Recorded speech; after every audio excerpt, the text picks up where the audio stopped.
Welcome to our webinar today. My name is Yas, and I'll be one of the hosts for today's session. Hopefully you are here for transformative strategies to rebuild community relationships. I'm really excited to be chatting with our guests today, Jody and Sanna. We'll get into who they are and how today's session goes in just a minute. But we wanted to start with some grounding. So we'll start with the land acknowledgement. So here at Tamarack, we know we are based in so-called Canada, which is on Turtle Island, which is in North America, which has been home to many Indigenous peoples since time immemorial, and the ancestors of First Nations, Métis, and Inuit people. We recognize that in this territory, Indigenous right holders have endured historical oppression and ongoing oppression and continue to endure inequalities and inequities that have largely resulted from the widespread failure of non-Indigenous treaty people to uphold their responsibilities. So I today am calling in from Takaranto, which is Treaty 13 territory, and I'm really excited to be with you folks here. I encourage you to think about where you're calling in from, whose land you're on, as we think about especially community relationships and our role as change makers in this work. So thank you for being present. I also wanted to share our African Ancestral Acknowledgement, which we acknowledge those who came here as settlers, as migrants, either in this generation or in a generation past, and those of us who came here involuntarily, particularly those who were brought to these lands as a result of the transatlantic slave trade and slavery. So we pay tribute to those ancestors of African origin and descent. I want to name that, especially that the transatlantic slave trade affected my family in the Caribbean, and landing here and understanding kind of the positionality and reflexivity of our identities is so important. So just wanting to pay honor to those folks in the space and who have been in this land for quite some time. So thank you. As I shared, I'm Yas. I'm an associate director here at Tamarack Institute in our Skills for Change or Learning Center. And our facilitation team is also welcoming in Jess, who's a community innovator, brand content lead at Tamarack, as well as Jamie, who is, both of them are off screen today, but really, really vital to the flow of this webinar and making it all possible. So very grateful for their presence and their energy. So as we're thinking about learning, there's definitely different zones in which we participate in. Oftentimes, folks are landed in that comfort zone, which they say is about where 80% of us usually live. It's a place where you feel more secure, you feel more confident, familiar, and it's somewhere that allows you some space to really like root or reflect. Then we have the learning zone, which is, they say, around like 20% of folks live there.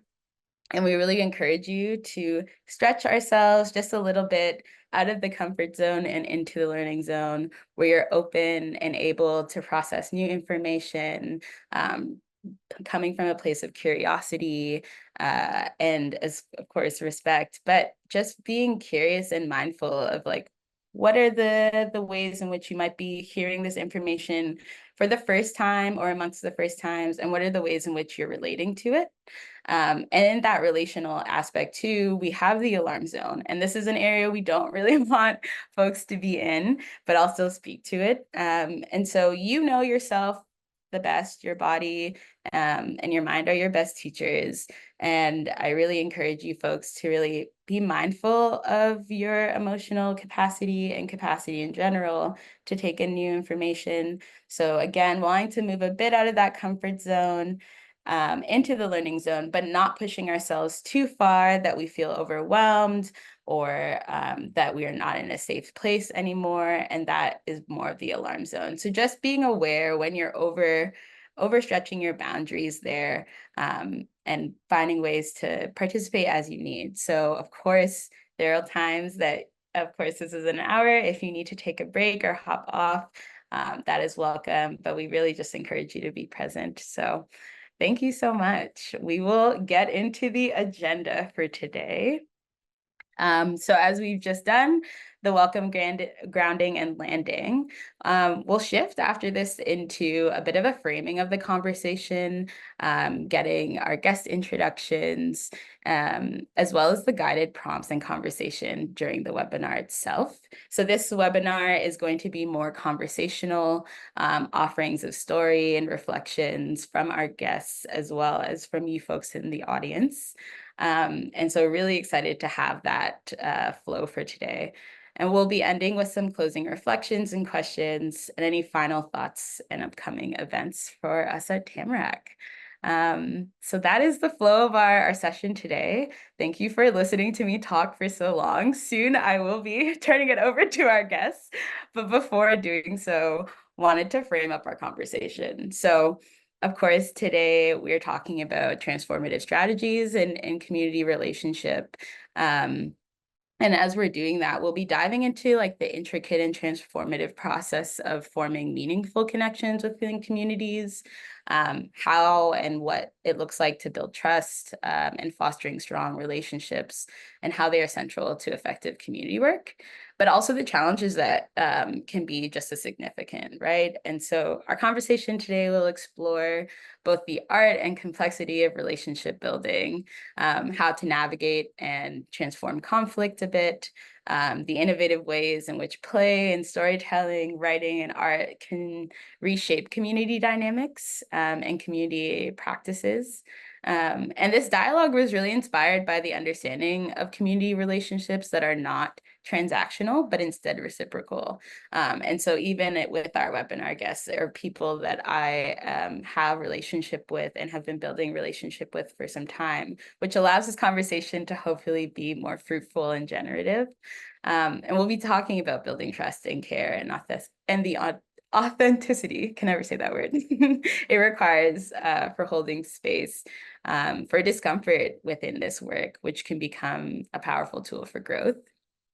I'm really excited to hear from Jody and Sanna, who bring years of their experience in supporting communities through their practices. And together they will share their insights in navigating, again, that delicate balance between authenticity and the practical demands of community work. So I will introduce our speakers, which I'm, again, very excited for. I'll first introduce Jody, if you want to wave. So Jody, who uses they, them pronouns, is a poet, care practitioner, street medic, and community organizer based in Toronto or Toronto. Jody was politicized in disability, healing, and transformative justice spaces as an abolitionist, grief and death worker, and former therapist. Jody's practice focuses on supporting queer, trans, sick, disabled, and racialized folks around grief and complex trauma. So, woo! Thank you, Jody, for being here. And then we have Sanna Wani, who uses she, her pronouns, who is a poet, editor, and translator based in Toronto or Toronto.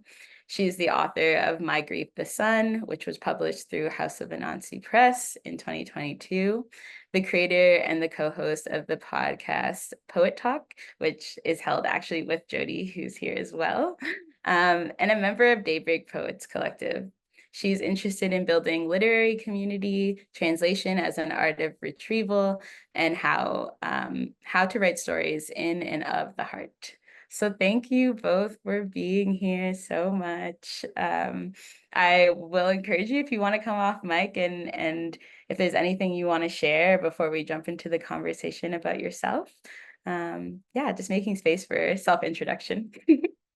I think I don't have much more to add about myself. I actually usually forget this part when I'm like doing any kind of event. I forget to introduce myself completely. So thank you for doing it on my behalf. And yeah, I think I'll just say that I'm really excited to be in conversation with you, Yas, and with Sanna.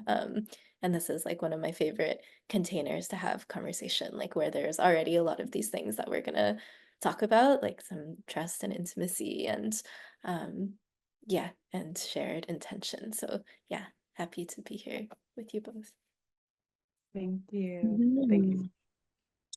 Yeah, I'll just echo the same.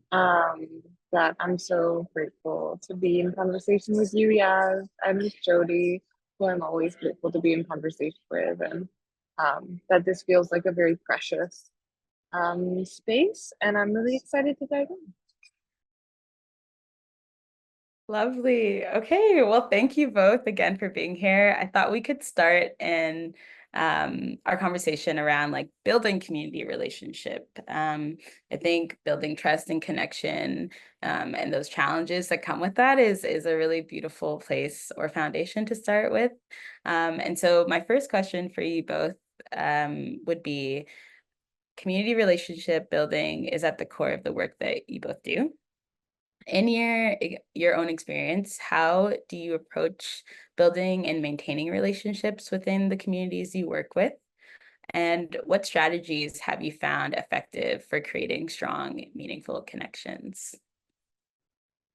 So big question, starting off strong, but I would love to hear any reflections that might be bringing up for you. Jody, Uh, should I? Whatever you want. If you're in a quiet sound pocket, maybe do you want to go first or Yeah, I yeah. do. Yeah. Okay, great.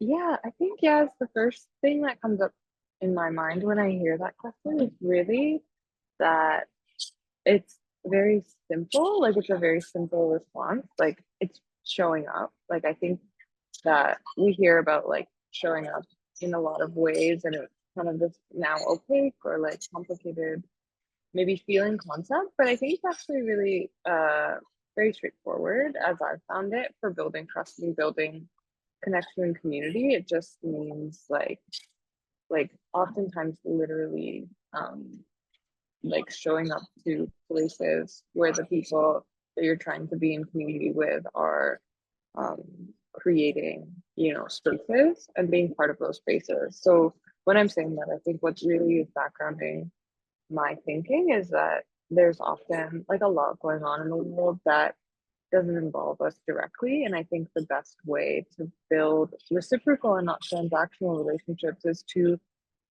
kind of start showing up out of a spirit of like, oh, like this is like a topic I care about, or like this is kind of a theme that I've been following, and kind of using those threads to create a real sense of care. Because I think that's what it comes down to. I think that people connect with other people when there's a sense that you're truly investing in each other, like not just out of a sense of like broader obligation or personal interest or whatnot or whatever, right? Like all of the different motivations there are, but I think not to say that motivation is like inherently in any way, you know, a kind of morally compromised thing. Like all of those different motivations are useful, but I think that trust can really start being built in a spirit of friendship.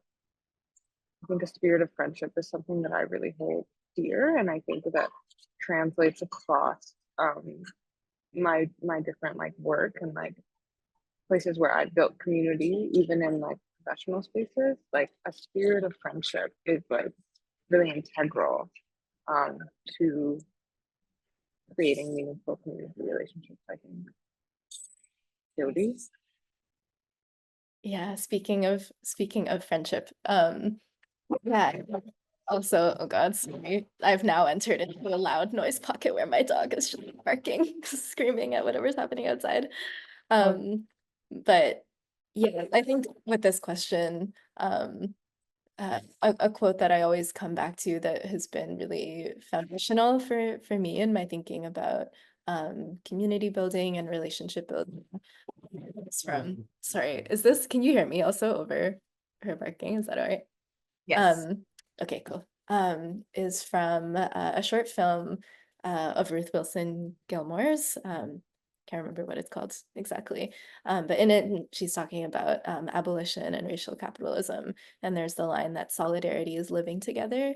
And in that, I think encompasses a lot of what you were just talking about, Sanna, of like showing up, like actually being in the places and being alongside the people that you're trying to build community or relationship with. And there, I think, yeah, there's sort of like a friendship that points to, but friendship in the sense of like being mutually invested in each other's survival and existence, not necessarily like friendship. Like I really like this person all the time, or like we would like hang out or something. But yeah, that feeling of like mutual investment and alongsideness as the foundation for other practices of solidarity or of organizing. Um, and yeah, I think when I think about the different roles and spaces that I've held or that I've moved through in the past like 10 years, a lot of it has kind of circled around care also. And Senna, you're saying this too, like, you know, a lot of things come back to care at the core of it. Um, yeah, thinking about like being a former therapist, which I forget about sometimes until you just said it. Yes, like a former life. And then now doing like grief and death work. And even I think of like facilitation and things like what you're doing here of like holding space for conversation and like thinking things through together, or like facilitating a transformative justice process in community, or being a medic, like all of these roles, I think, come from, yeah, an obsession kind of with this question of like, what does it mean to nurture or offer care to a collective movement rather than just to an individual.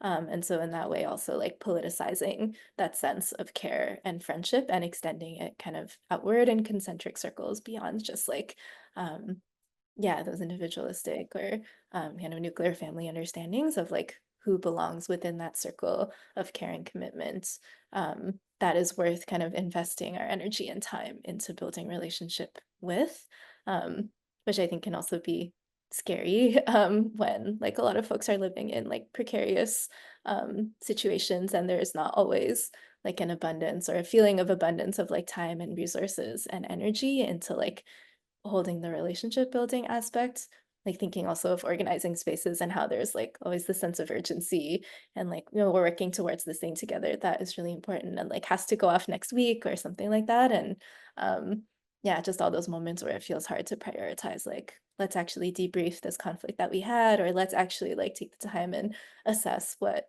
everyone's like collective access needs are so that this can kind of be something that everyone again can show up to kind of and live alongside each other within. So yeah, I feel like I'm sharing a lot of things, but another thing I'm coming back to now to maybe like tie it all back together, this think about the work of Joy James a lot. I think you both will know this, and I reference her all the time. She's a political theorist and abolitionist organizer as well, and she her in her recent book, In Pursuit of Revolutionary Love, like writes a lot about yeah, about these questions around like precarity and power and care and what kinds of, yeah, radical forms of care can look like that are materially building power and building our capacity to take care of each other and kind of protect each other's survival while confronting the state, and how like slippery that can be sometimes, because I think these conversations around like care and community building and relationship building also have been like co-opted in so many ways, kind of away from like a liberatory purpose.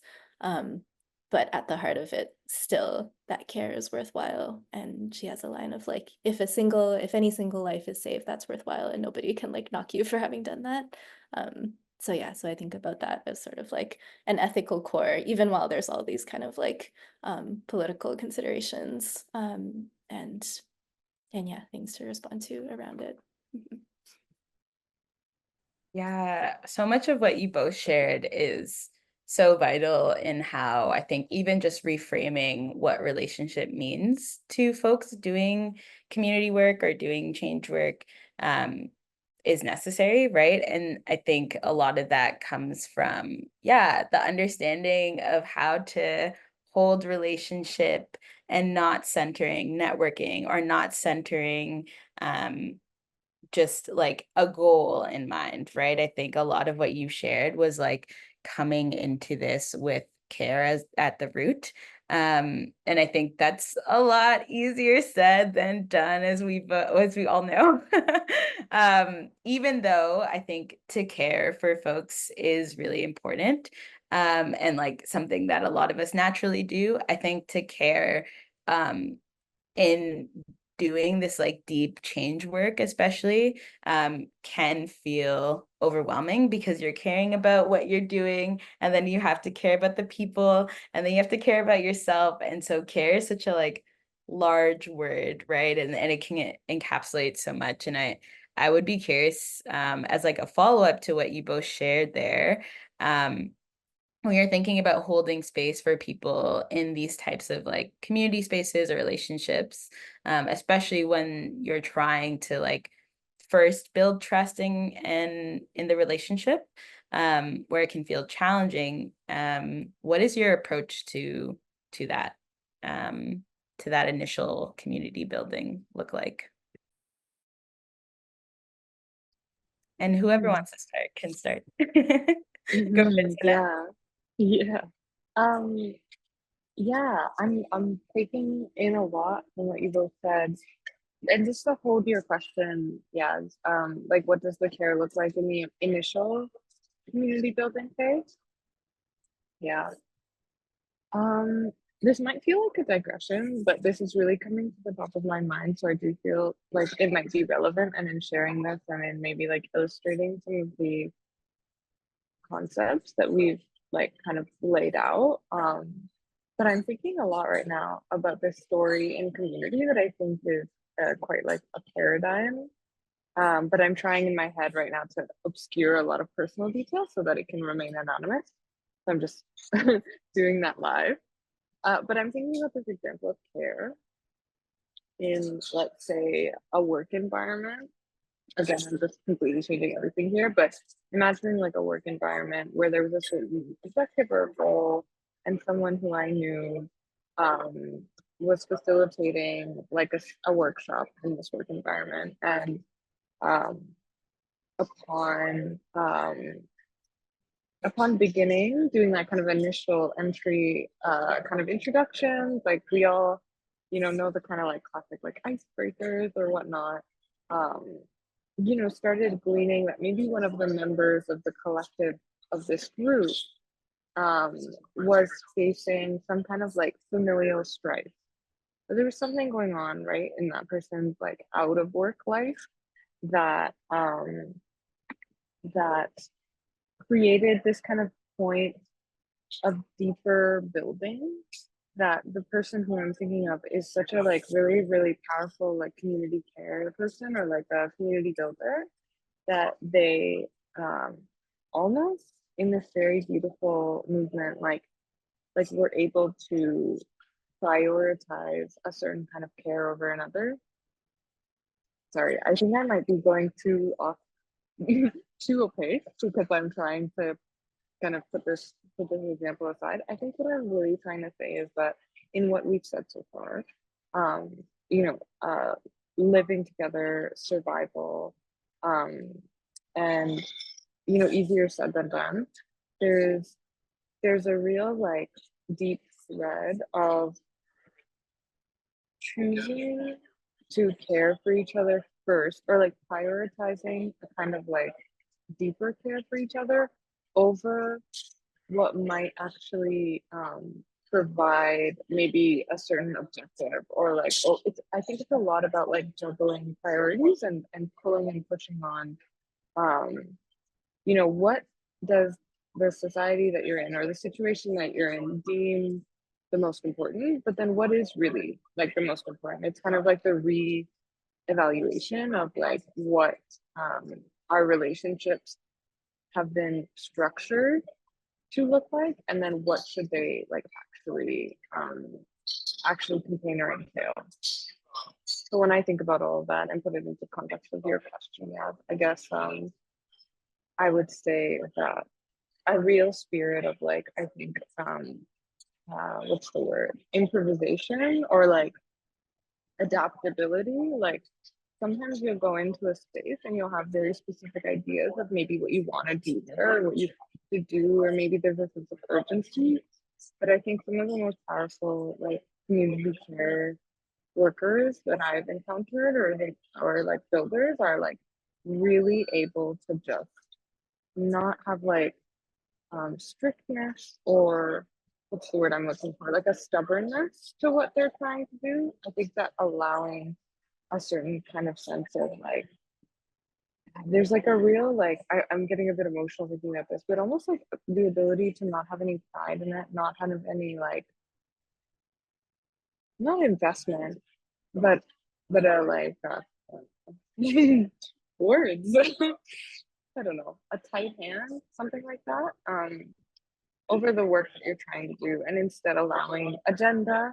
Someone said, yeah, maybe an agenda in your mind, and instead really like a very open-hearted kind of adaptability has been really, really like integral, I think, to the work that I've admired and been inspired by.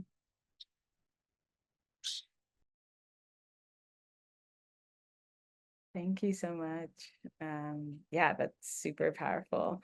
Yeah, and I love what you shared in there, Jamie. It sounds like we're talking a lot about like sharing power and control. I totally agree. And that's a major theme that comes up in relationship building, is the ways in which these systems kind of get replicated at the interpersonal level, right? And I think that's a lot of what you're talking about, and how to notice when that's showing up. I don't know, Jody, if you had anything else you wanted to add before we kind of continue in that vein, thinking about conflict specifically.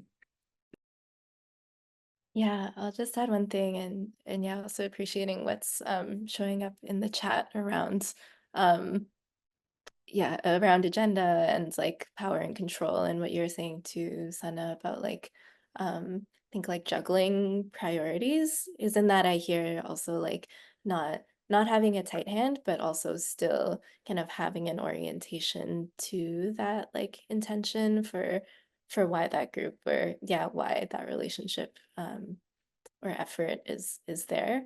So yeah, it was like a collective orientation, but like a openness and flexibility, adaptability to like what's actually showing up in a moment, or like what people are needing or something. I don't know if that's actually what you're going for, but that's kind of what it makes me think of too. Um, and maybe one example or context I'll share is actually two different spaces. So one in my paid work right now, I'm working for the Design Justice Network, and in my role, I do like care and healing justice programming for folks who are members of that network. So a lot of like designers, kind of understanding design in a lot of different ways, like people who are like actually graphic designers and illustrators, people who are like, I don't know, architects or facilitators, artists, like lots of different things.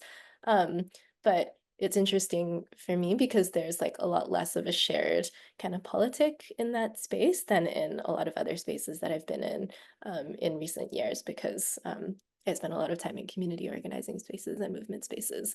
And there it's more like people coming together around a sort of like identity in work or practice more so. So that's kind of been an interesting place to experiment with some of these questions of like how to enter into relationship with care, when some of those other kind of default markers that I've relied on in the past for like, this is a sign of trust and intimacy are like not quite there, and how to build like genuine relationship with people kind of without this like agenda, or like I'm coming in with a sense of like political domination or like hierarchy or something. And yeah, one thing that I've like, yeah, I think been moved by in that space is the possibility around like entering an actual like practice, in the sense of like somatic practice.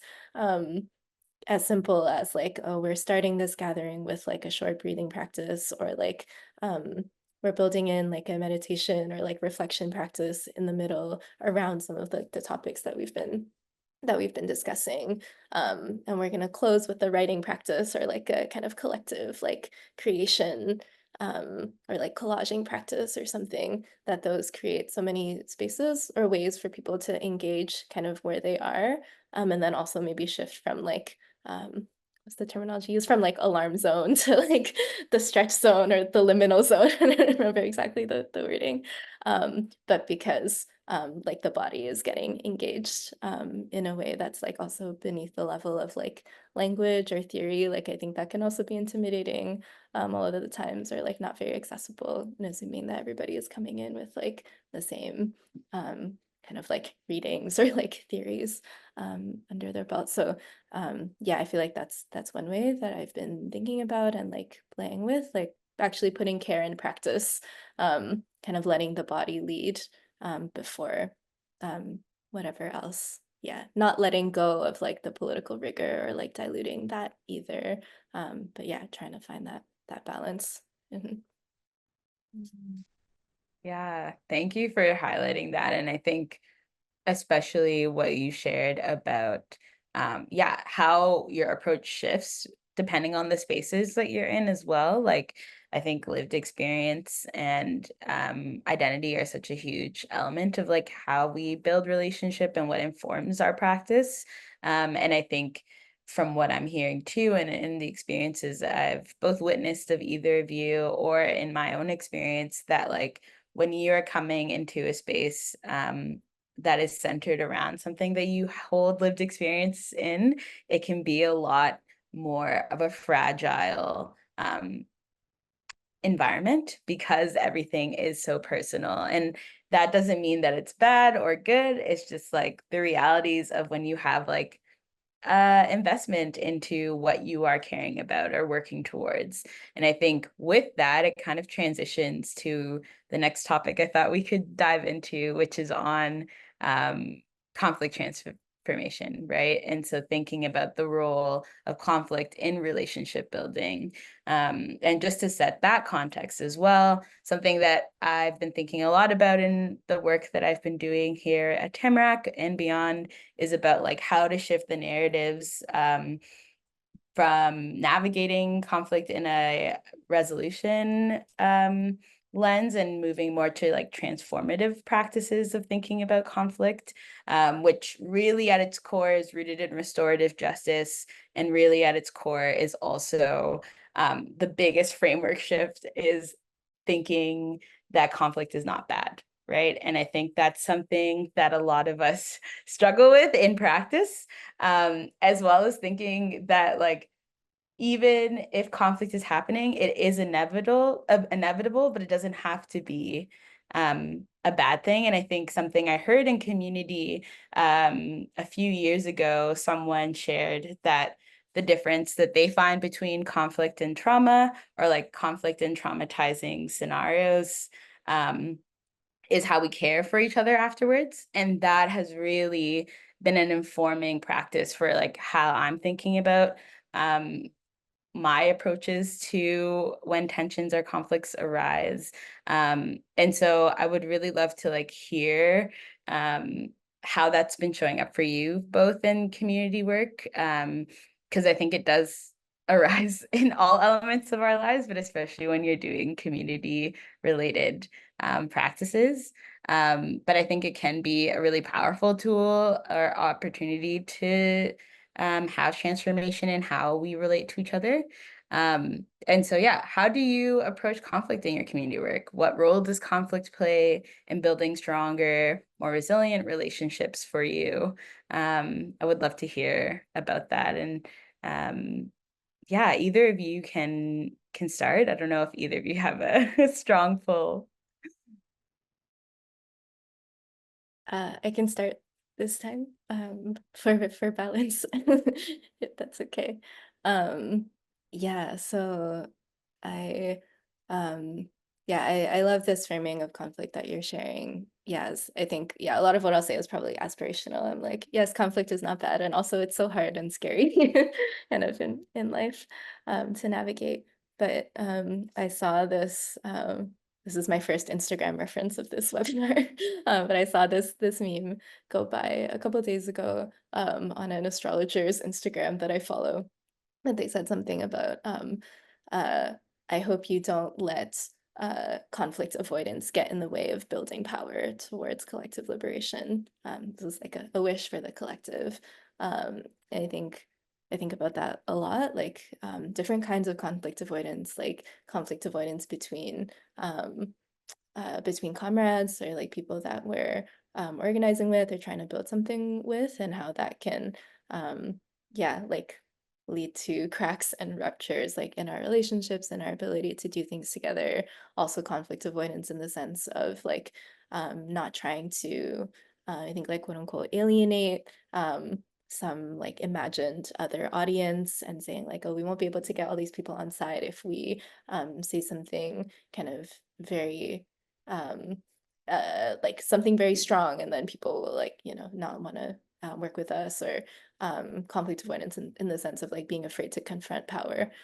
So yeah, like on all these different levels, that conflict avoidance can prevent us from actually like doing the work that we want to do.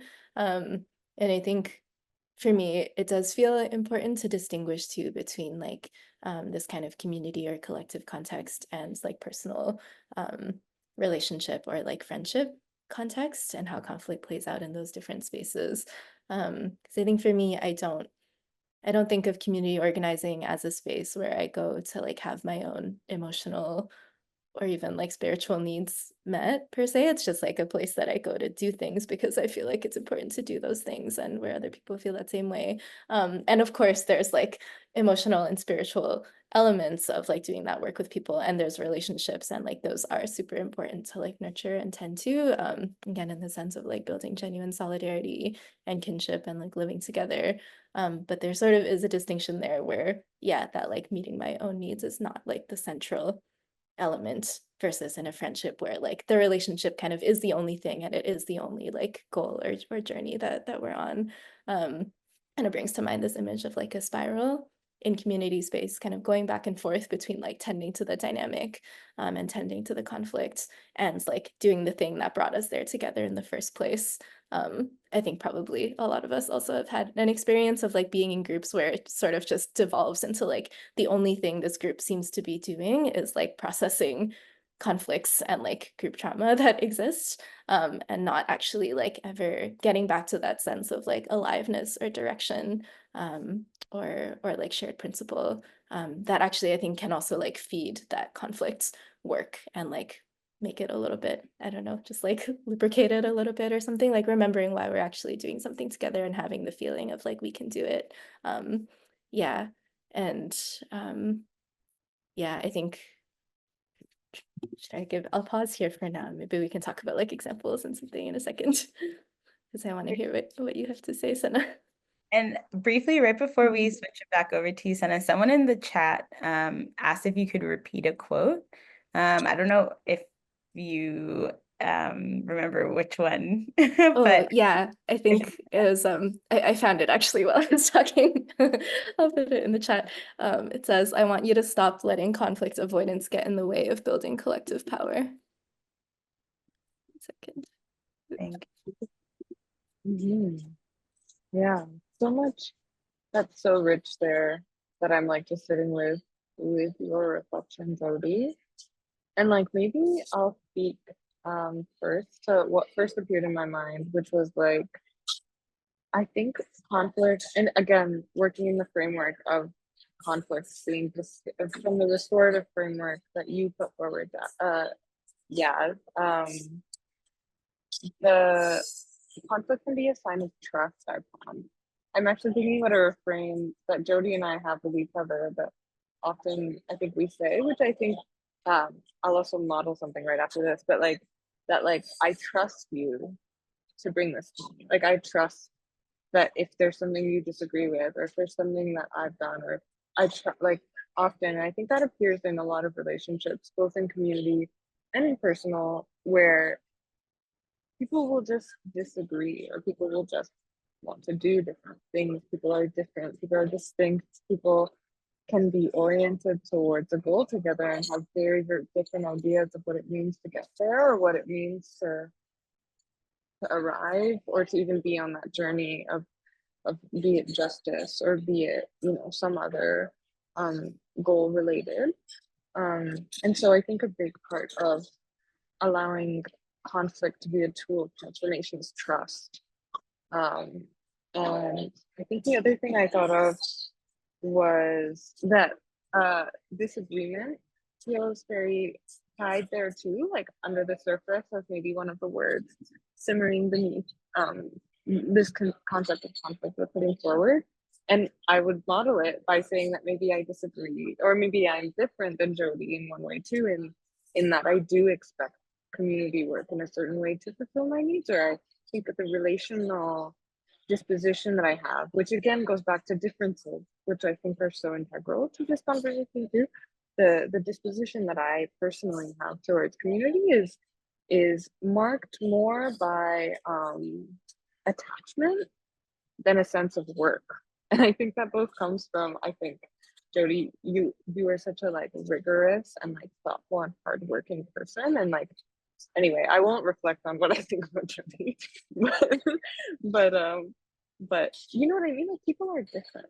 Like people are just deeply different. I love to live it.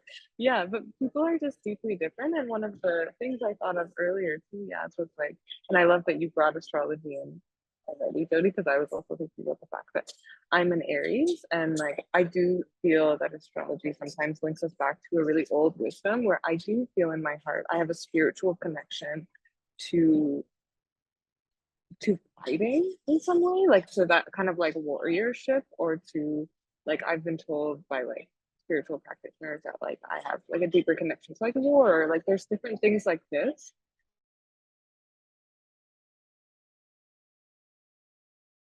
Oh no, I think we have a frozen Sanna. We'll wait a couple of seconds to see if she comes back before moving on. But so much of what Sanna was sharing is really true. And I think it really connects to the resources we've been sharing. A lot of the conflict transformation approach also wants to take into that holistic lens of where folks are coming into the space or coming into a conflict from, right? And I think that piece about like where you're both like the lens in which you have been raised in, but also like the ways in which you are trying to like disrupt that gets influenced by those systems, by your practices, by your community. And so, yeah, I was just kind of expanding on what you were sharing, Sanna, about yeah, the role of spirituality and like your approach to this as well. But I see you're back. I don't know if you wanted to finish what you were sharing. So sorry about that. I'm not sure what happened. My internet just gave out for a sec. Um, no, I think I'll leave it wherever I ended there. Just that, you know, I think I was gonna say, yeah, that conflict, like, you know, negative emotions are scary, and like anger is scary, sadness is scary, disagreement or dissimilarity from each other, that we're not the same. I think liberalism really likes to use sameness as a kind of tool of um, like almost like a synonym to love. But if we're thinking of love again in this restorative framework, I think that it really needs to be in conversation with how things like conflict and things like that put us at odds with each other are just as important as the things that pull us together. Um, they're like two sides of the same coin, kind of.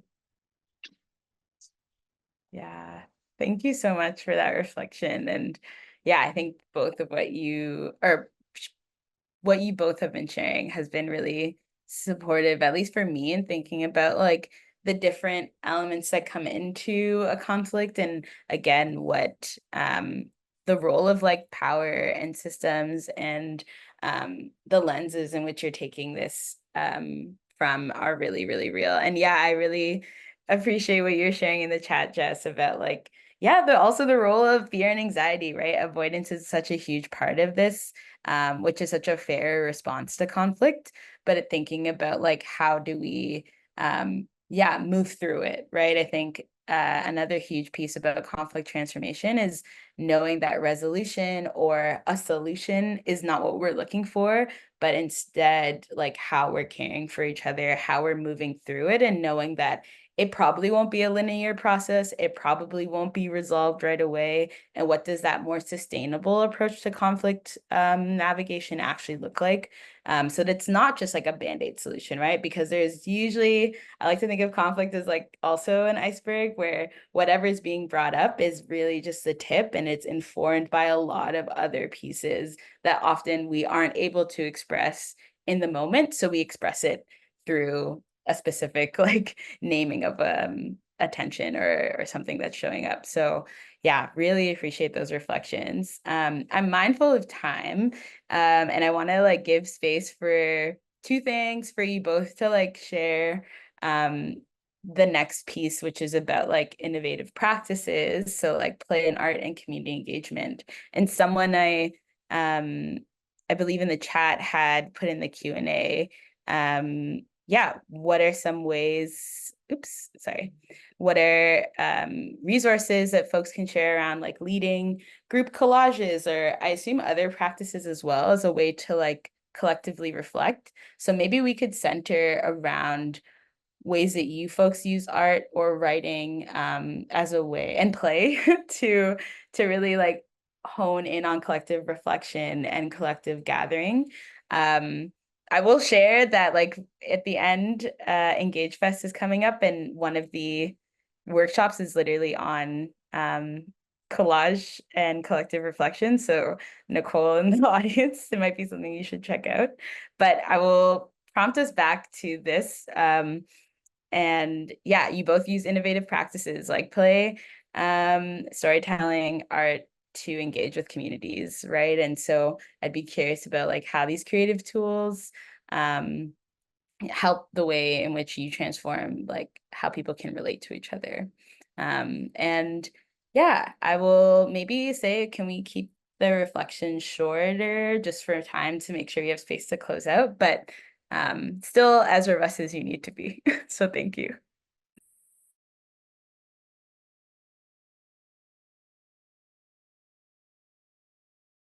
I can go first. Yeah. Yeah. I really think that when integrating, play into community work, I think it just goes back to kind of our first answer, right? Like on being invested in each other in a kind of very like fundamental way, and allowing space for people to just show up and follow the pathways in the conversation that will inevitably arise around. Because I feel like play is often a way, it's like one of those things where you need your attention to be one place, and then you're kind of allowing the different side to almost simmer up. And that's the ways that I've found with play and storytelling and art and writing especially. There's a very like meandering thing. I do this practice called morning pages, and there's this 1.5 point rule, which is like you're supposed to just freehand or like stream of consciousness write 3 pages, and it repeatedly happens for people that somewhere around like a page and a half in, you finally get to the thing that you were actually thinking of, or that the thing that's really been on your mind. So it takes a while, I think, to create a pathway in. And I think play is an amazing tool for kind of, to use one of Jody's words earlier, like lubricating that path, or like like carving that path and allowing an ease of entry. Thank you so much. Yeah, I love that as like play as an entrance to, again, that curiosity and what it could, yeah, like illuminate to you when you least expect it. So thank you for that. And yeah, Jody, I saw you unmuted. Apologies. No, yeah, thanks for adding there. And yeah, I like also what you named about the affinity between like writing and meandering and play. I think I've been facilitating and like trying to do more also of like collective writing and creation, feeling like that can sort of destabilize sometimes like a feeling of intimidation or like expectation around like individual writing, like, oh, I need to, I don't know, in a writing workshop when you go and you're like, oh, I need to like finish this piece in the next like 7 minutes because this is the allotted time for this free write. But then actually when it's about like 20 people being together and like just needing to write like one line each and then kind of putting that together into a collective thing, and actually coming back to like body and practice, like having that body feeling of like we made something together just in this short time, I feel like can be, yeah, like a really helpful foundation. Yeah, I think also about like play as a way of like signaling the body that there's like enough safety to like do some more vulnerable work, and vice versa, that like you can't play when you're feeling, yeah, just like too much fear and anxiety, kind of to the point of like tipping over into like fight or flight or like a panic mode. And so I'm like saying all of this very quickly, sorry. But yeah, I think about like the responsibility kind of held by the facilitator in those spaces too, to kind of hold like bringing in play is also asking people to enter into a more vulnerable space. So how can there be enough trust and like safety intentionally built into that space to like hold that? And then the very last thing I'll say, kind of tying back to the piece around conflict earlier when you were talking, Yas, about yeah, like sustainable or like, yeah, what conflict can look like carried into our spaces. It's also, I've also been thinking of like conflict as a game, and like bringing curiosity and like play into like different forms of conflict.